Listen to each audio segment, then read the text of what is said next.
Nii, meie juurde tuli üks järjekordne auto, nimelt Audi A6 ja tuli meie juurde Saaremaalt.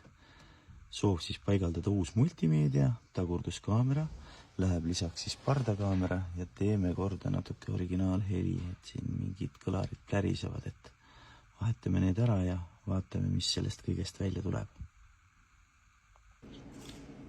Tahtsin siis näidata ka, kuidas näeb välja multimeedia paigaldus Audis.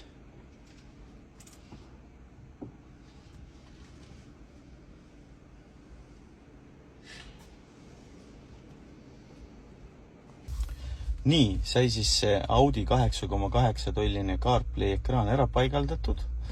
Võimalik siis kasutada Waze'i. Samuti on olemas internetiraadio kuulamisvõimalus. Lisaks on võimalik siis kasutada auto enda MMI süsteemi. Lisaks sellele on olemas veel CarPlay Android ekraanil enda sisse ehitatud iGo navigatsioon, YouTube'i vaatamise võimalus, paigaldasime ka pardakaamera. Lisaks paigaldasime tagurduskäigu kaamera.